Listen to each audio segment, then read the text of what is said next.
नमस्कार, राम राम किसान भाइयों। फार्म सिग्मा में मेरे सभी कृषक बंधुओं का हार्दिक स्वागत है। आज हम इस वीडियो के माध्यम से हम किसान भाइयों को एक और कद्दू वर्गीय फल की जानकारी देंगे जो कि व्यावसायिक रूप से अत्यंत महत्वपूर्ण है। वो है खरबूज। खरबूज फसल की जानकारी हम निम्नलिखित बिंदुओं पर देंगे। सामान्य जानकारी, जल प्रबंधन, सूक्ष्म सिंचाई रेखा, खरपतवार प्रबंधन, कीट व्याधि प्रबंधन, पोषण प्रबंधन, आर्थिक समीक्षा। मेरा सभी कृषक बंधुओं से, हमारे अन्नदाता किसानों से निवेदन है कि वे लोग जो किसान भाई जो है अभी जिन्होंने इस चैनल को जो YouTube में सब्सक्राइब नहीं किया है वे इसे सब्सक्राइब कर लें, और सब्सक्राइब करने के साथ साथ जो आइकॉन जो बेल है उसको भी दबाने की कृपा करें। जो सामान्य जानकारी है उसमें जो खरबूज जो है वो जायद की सबसे महत्वपूर्ण फसल है। जायद बोला जाता है क्योंकि ये न खरीफ है न रबी है, ये जायद बोला जाता है। और जो खरबूजा है इसमें विटामिन ए, विटामिन सी का बहुत अच्छा स्रोत है। इसमें 90% पानी होता है, 9% कार्बोहाइड्रेट होता है। इसलिए जब भी हम अत्यधिक गर्मी में बाहर निकलते हैं तो अगर हमने खरबूजे का जूस या खरबूजा खा लिया तो हम अपने आप को लू से बचा सकते हैं। ये खरबूज में भी ये विशेषता है और तरबूज में भी ये विशेषता है। इसीलिए ये रेतीली जमीन में बहुत अच्छा आता है। जहाँ पे कि रेत होती है वहां पर खरबूजा और तरबूजा काफी अच्छा आता है, क्योंकि इसमें पानी सबसे ज्यादा पाया जाता है। खरबूजे का जो औसतन उत्पादन है वो 60 से 70 क्विंटल प्रति एकड़ है। बहुत ही अच्छी फसल है, बहुत अच्छी व्यावसायिक फसल है। इसकी जो मिट्टी होती है वो अच्छे जल निकास वाली मिट्टी होना चाहिए, जिसमें प्रचुर मात्रा में जीवांश होने चाहिए। और इसमें जो पीएच है वो 6 से 7 होना चाहिए, जिस पीएच के ऊपर सारे पोषक तत्व विद्यमान रहते हैं। फास्फोरस का फिक्सेशन कम से कम होता है। इसके जो किस्में हैं वो है विजय है, 60 नंबर है, 24, 65, 203, 257, मधुराजा, मधुलिका, माधुरी, केसर, PS 2525 और USM 003। हमारे निमाड़ अंचल के भी कुछ किसान बहुत अच्छी तरह खरबूजे की खेती कर रहे हैं। 6 से 7 लाख रुपए, 8 लाख रुपए तक प्रति एकड़ तक आय अर्जित कर सकते हैं इस फसल से। 3 से 4 माह इसकी अवधि होती है। इसमें जो बीज दर होती है, संकर किस्में 400 ग्राम प्रति एकड़ और उन्नत किस्में जो वो 1.5 किलो प्रति एकड़ के मान से इसका बीज दर होता है। इसके लिए जो जलवायु तापमान होता है वो उष्ण, समशीतोष्ण उष्ण जलवायु की फसल होती। ठंडी और पाला जो है सहन नहीं कर सकती। उच्च तापमान से फलों की वृद्धि अच्छी होती है। खरबूजों की फसल के जो उचित तापमान है 22 से 35 है, मतलब शुरुआत में 22 और 35 डिग्री तक के तापमान से इस पे कोई विपरीत प्रभाव नहीं पड़ता है। बात करते हैं बुआई के समय की, जनवरी से लेकर के मार्च तक। जनवरी हम इसलिए देते हैं क्योंकि कुछ जो प्रांत है मध्य प्रदेश के या दूसरे राज्यों के, जो है कि गर्मी जो है वो ठंड जो है वो ज्यादा नहीं पड़ती है। कई जगह ठंड जनवरी तक रहती है, इसलिए हमने इसका समय दिया जनवरी से मार्च। तो फरवरी में भी कर सकते हैं, मार्च तक खरबूजे की खेती मार्केट को देख करके हमको इसको लगाना चाहिए। दूसरी बात, इसकी जो बीज उपचार है वो अनिवार्य रूप से हम कार्बनडाजिम, मैंकोजेब, उसके बाद में हम इसमें अपना ये जो कार्बोक्सिन और थायरम का जो कॉम्बिनेशन उससे भी कर सकते हैं। थायमेथाक्साम से कर सकते हैं। ट्राइकोडर्मा विरिडी जो है वो हमको जैविक फफूंदनाशक के रूप में करना सबसे लाभदायक होगा। बात करते हैं इसकी पौधरोपण विधि। 150 सेंटीमीटर कतार से कतार, पौधों से पौधों की 30 से 60, नली से नली की दूरी 30 सेंटीमीटर, बुआई की गहराई 2 से 3 सेंटीमीटर और ड्रिपर से ड्रिपर की दूरी 30 से 40 सेंटीमीटर।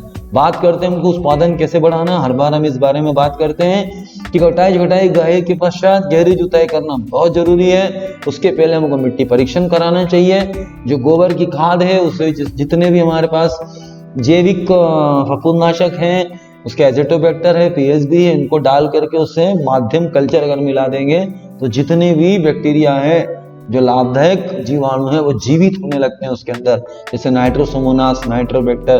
तो सही तरीके से खाद जो है जड़ तक पहुंचाने के काम कौन करते हैं? ये जैविक जो जीव हैं हमारे वो इस काम को करते हैं। बीज उपचार जो है जैविक एवं रासायनिक विधि से अनिवार्य रूप से हमें करना चाहिए।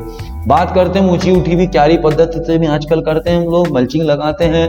टपक सिंचाई से ही हमको अनिवार्य रूप से इसमें पानी देना है। मिनी स्प्रिंकलर सिंचाई लगा सकते हैं, लेकिन अगर हमारे पास टपक सिंचाई की व्यवस्था नहीं हो रही है तो उस परिस्थिति में हम मिनी स्प्रिंकलर लगा सकते हैं। जैविक खाद जैसे एजेटोबैक्टर है, पीएचडी है, जिंक एक्टिवा है, पोटाश मोबिलाइजर है। जैविक कीटनाशक में वर्टिसिलियम लेकिनी है, बोवेरा बेसियाना है, हमारा बेसिलस सेप्टेलिस है, नीम तेल जो मैंने बताया, इनको करें। कीट एवं व्याधि प्रबंधन करें जिसमें लागत कम से कम हो और मुनाफा अधिक हो। बात करते हैं हम लोग ड्रिप सिंचाई से समय तालिका। वही हमको क्या करना है, बुआई के बाद 15 से 20 मिनट पानी देना है।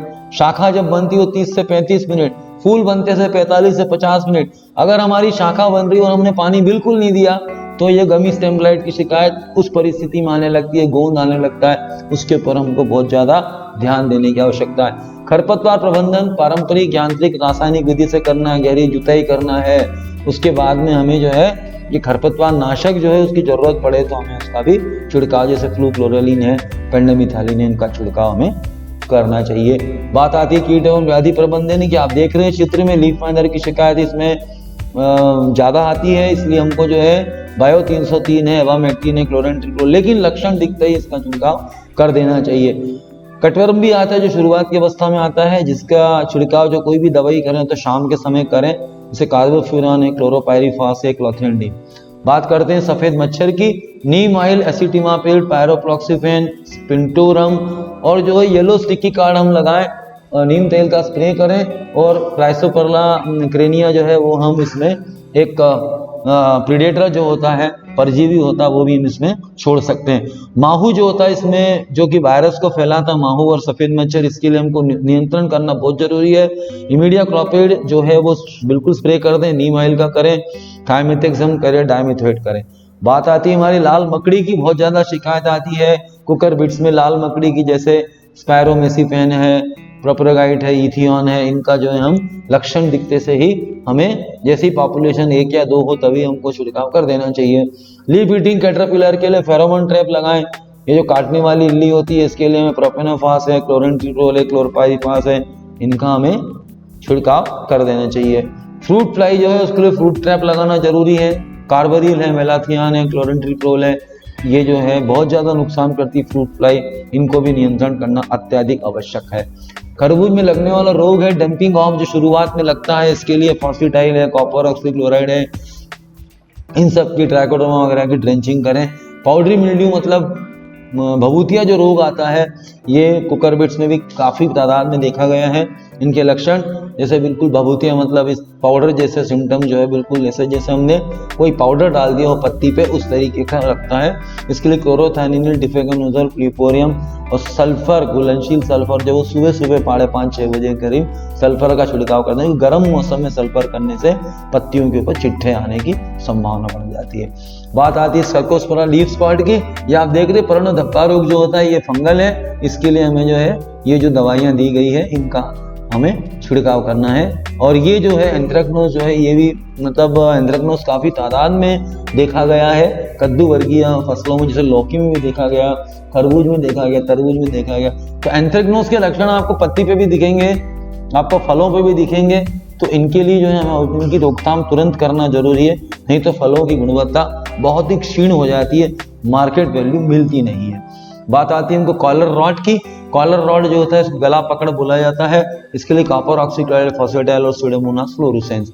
अल्टरनेरिया लीफ स्पॉट जो होता है ये भी फंगस है, इसके लिए क्लोरोथाइनिल, हेक्साकोनाजोल, मैंगनीज और जितनी भी ये पत्तियां सूखी हुई हैं, जो रोगग्रस्त पत्तियां, उनको निकाल करके खेत से बाहर जला दें।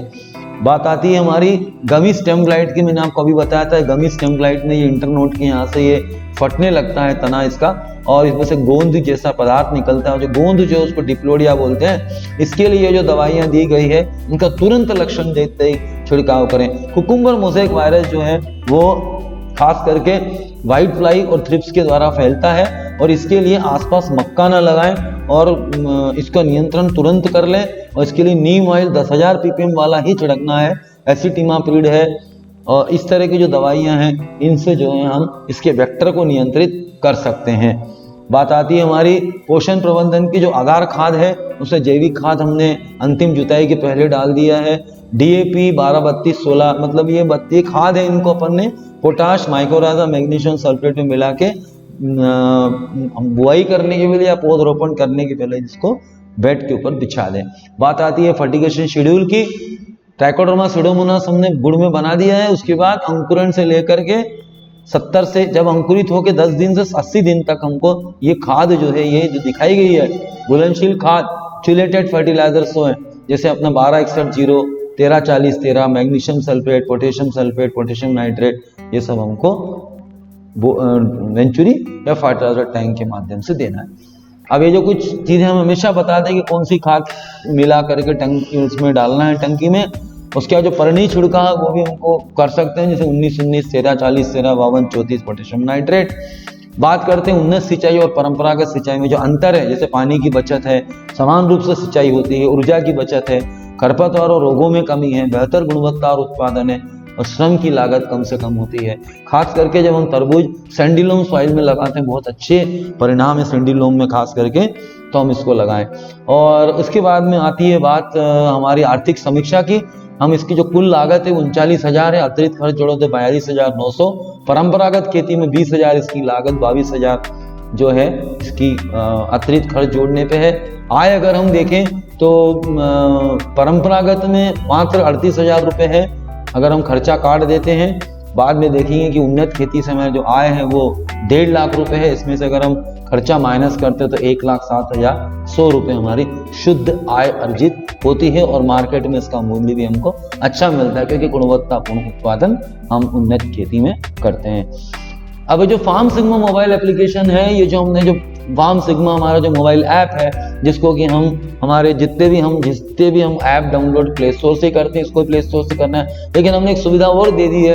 हमारे जो वेंडर्स हैं इनके यहाँ हमने एक बार कोड दिया हुआ है, तो हमारे वेंडर्स मेरा निवेदन है कि जो किसान भाई आपसे जुड़े उनको इस बार कोड से डाउनलोड, दूसरे भी जो किसान हैं वो भी जो है जो इसको देख रहे हैं वो लोग भी इसको जो है प्ले स्टोर में जाकर डाउनलोड करेंगे। तो 70 फसलों की जानकारी है, पूर्वानुमान है मौसम का, मंडी भाव है, व्यक्तिगत सलाह भी हम आपको देंगे, मतलब सारी कुछ जो एक ऐप के अंदर होना चाहिए वो सब कुछ है। और मैं कहूँगा कि आप रोज खेत में जाएं, अच्छी खेती करें, पशुपालन भी करें, जिससे आपको गोबर खाद भी मिलती रहे, गोमूत्र मिलता रहे।